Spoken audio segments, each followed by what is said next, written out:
To make a very simple video about Windows 8, Windows 8.1. Now, I've made a number of videos talking about how much I hated Windows 8 and how much I hated Windows 8.1. Now, it wasn't until I got this, which I did a review about. This is a WinBook that I bought from Micro Center. This is the 10-inch model, and as you can see, this is a tablet. It's a Windows tablet, as you can see, and it comes with this keyboard dock, which was an extra 50 bucks. The total price here was $250. And I did a review about it where I showed you how I play Counter-Strike on it. This WinBook has a, what is it called? A USB 3.0 port. It also has micro HDMI, and it also has micro USB. It's the same micro USB that you find on your Galaxy phones. So that means that one charging wire can charge both this and your Galaxy phone. Now, one of the conundrums facing people, new students, for instance, who go to school this summer or go to school in September, or one of the conundrums facing people who work in the office and they just need a simple computer to use Microsoft Office, is whether or not they should buy a tablet or they should buy one of these budget laptops. This laptop right here I did a review about. This was the HP 15-inch model, and I can show you a link so that this way you know everything about it. But basically, this is one of the Walmart budget laptops. The beautiful thing about these Walmart budget laptops is when you really need a laptop and you're in a hurry, you can get a pretty decent computer for only $300. And when these things go on sale, $249, sometimes even as low as $200 if it's a Black Friday sale. The problem is that these budget laptops come with 1 gigahertz AMD processors in order to save money. You do not want anything less than an Intel Atom quad-core mobile processor. You're going to pay more for that. You may pay as close to, you might pay $400, maybe. This WinBook came with a quad-core Intel Atom Ion processor. And to tell you the amazing truth about it, this WinBook right here for what? $250 flies. It literally flies through Windows 8 and 8.1, and it allows you to see exactly what they had planned for Windows 8 and 8.1 to be. The problem is they targeted those operating systems for their Microsoft Surface series.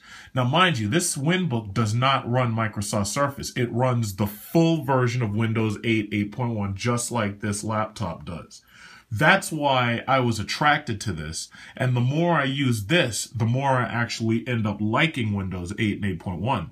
The problem is, for the average consumer who expected Windows 8 and 8.1 to be a replacement for Windows XP and Microsoft Windows Vista, they expected Windows 8 and 8.1 to work as perfectly on a laptop that they would on a Surface tablet if they were to step into a Microsoft store and have someone, demonstrate what Surface can do. Microsoft is about to try to correct their mistakes by replacing it with Windows 10. Windows 10 is supposed to offer cool things like Xbox One streaming so that you can play Xbox One games by plugging an Xbox One controller into your tablet or into your laptop.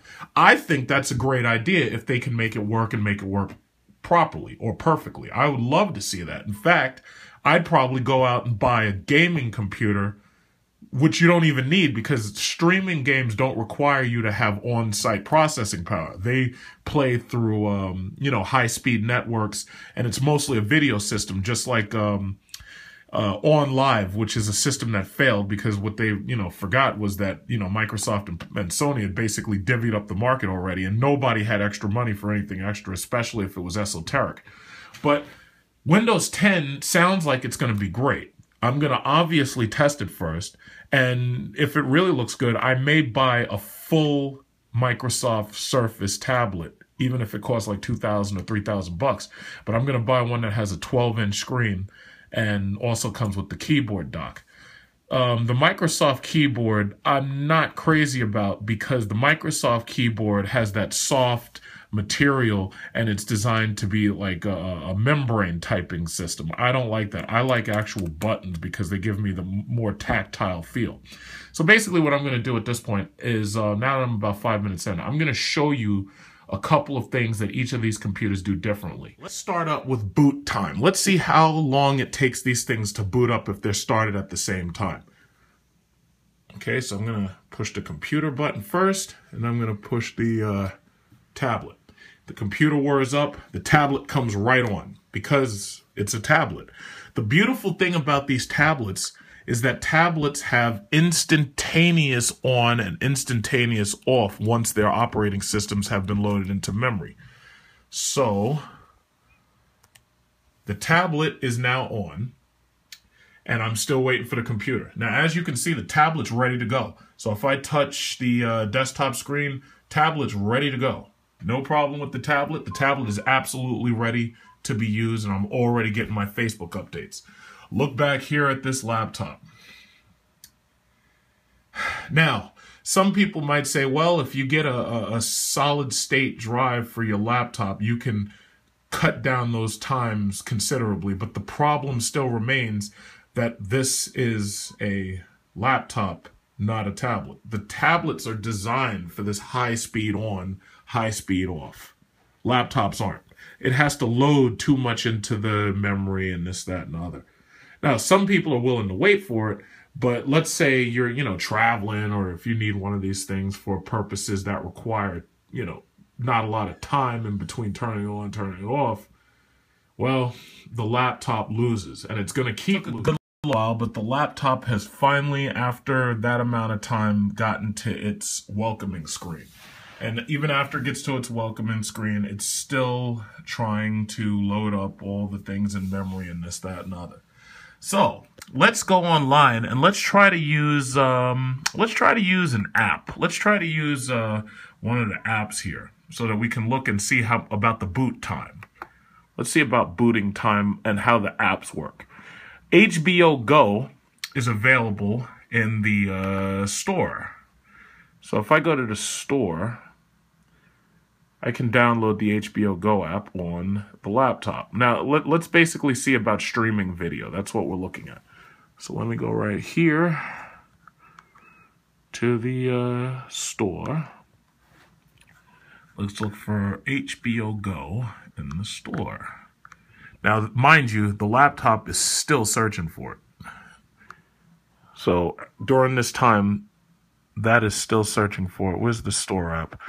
Oh, okay, my store app, I think I put up here because oh yeah, there it is. Yeah, it's like once you move it from one place, you got to move it from the other. So right away, store loads up. You see the difference in the amount of time it takes. It's almost instantaneous. So what do I want? I want HBO Go. HBO Go. Where's HBO Go?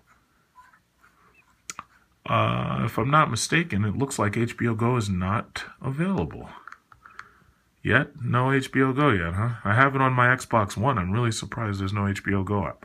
Okay, fine. There's no HBO Go app. So what I'm going to do instead is I'm going to go to the HBO website, right? I'm going to go to the HBO website. Instead of using Google Chrome, I'm not going to use Google Chrome. I'm going to use the Internet Explorer app. Finally, this computer finally loaded up this the store, right? So what I'm going to do is I'm going to drop out of the store and I'm going to go to the internet. I'm going to use this computer's internet app, the Internet Explorer app, right? Now, this one's already on Yahoo, and I'm going to type I think what I want to do is go to Edge of Tomorrow, hbogo.com, right? So this computer, once again, still loading up, huh? Now, it says the browser that you're using is not recommended. I don't know why Internet Explorer wouldn't be recommended considering, this, but whatever. Okay, fine. So if Internet Explorer is not recommended, what I'll do is I'll use the Google Chrome app instead. So this is Google Chrome, hbogo.com. This computer is still waiting for me, so I'm going to do the same thing. I'm going to use the Google Chrome app. Google Chrome. Okay, this one's ready. The other one's not. HBO Go. But basically, I think you understand what I'm saying. What I'm basically saying is that the tablets have a massive advantage when it comes to using, what is it called? The tablets have an absolute massive advantage when it comes to using Windows 8 and 8.1. Now, I never really used Windows 8 on a tablet, but I'm fairly certain that the Windows 8 experience was probably exactly the same dichotomy when compared to using Windows 8.1 on two machines that are this different. So, and the HBO Go really takes a long time. So while this one's taking its time, I'm going to type in my password. Okay, just type in my password over here.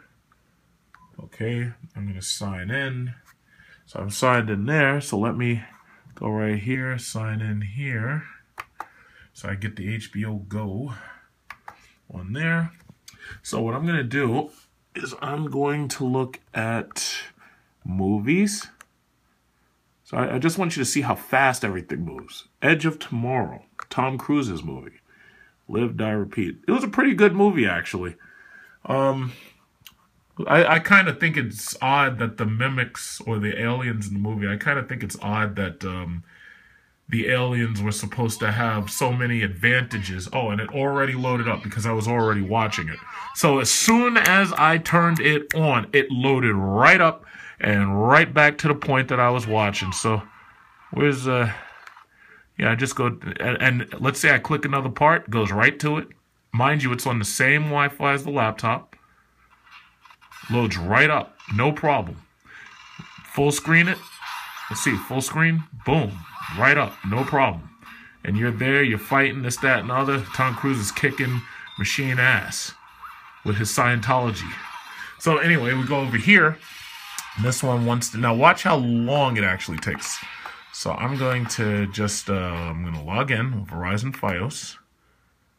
HBO Go is an excellent app, especially if you have like a smartphone or whatever and you want to watch, you know, your cable videos. Okay, so I'm going to log in. I don't want you to see my password, obviously. So let's watch Tom Cruise. Let's watch him talk about Scientology while I'm doing this. Okay. Okay, here we go. Oh, nope, got to do it again. Okay. Let's watch him talk about Scientology. Because he is so awesome with his Scientology. Okay, and then I can also turn the volume up. But, you know, volume's already up. I talked about this in the review that I made. This tablet doesn't have very powerful speakers. You really need a headphone. Some tablets are fortunate to have like dual stereo speakers and everything. This one just isn't that powerful. Okay, so let's go over here to the HBO app. Alright, so, okay, so let's see, movies. Now, this one is already kicking ass over here. You can watch that whole movie right now. Now, let's see this one. Let's see what happens when I try to load this. Let's just see. A lot of people who are complaining about Windows 8 are the people who buy laptops that have roughly 4 gigabytes of RAM. Now, the processor being 1 gigahertz or less, it's usually about 1 gigahertz. But the people who are complaining the most are the ones that have not a lot of memory and an AMD processor. If you have an Intel processor, especially if you have a dual core or quad core, you'll be fine. If you have more than 4 gigabytes of RAM, you'll be fine. But if you are using one of these things and it doesn't have at least 6 gigabytes of RAM, you just don't get as good an experience. Like, look at the choppiness. Let's full screen it. Because another problem is, while this is using most of its video memory dedicated manner, this one's not. So you can see which one's smoother. Now, mind you, one of them is a full-size laptop. Now, I don't know if that smoothness is going to, I don't know if that smoothness is going to smooth out, but as far as it looks, it took a couple of seconds for the computer, I guess, to allot enough memory, and now it's settling itself. But the experience is so much better right here. And the mere fact that this one has micro HDMI, and it also has Bluetooth, well, not Bluetooth, but it also has a USB port and whatnot. You could plug a keyboard, a mouse, and you could plug this up to a television with the micro HDMI, and you could use this as basically a computer plugged to your television if you really wanted to, you know? And that's just what it is. So, you know, a laptop gives you the larger keyboard and everything, but the problem is these laptops are not as fast as these tablets. These tablets, and I was using a Barnes & Noble Nook, and I noticed the same thing. Barnes & Noble Nook, despite the fact that it's an older, large tablet, it was a Nook Plus. The Nook was able to run this exact same movie in, you know, great quality, and it was smooth, and it was fast while it was running, you know? So this right here is part of the reason why I feel Windows 8.1 should be kept on tablets and not on laptops. I think laptops should not be sold with Windows 8 and 8.1. They should be sold with Windows 7. Windows 10 is coming eventually.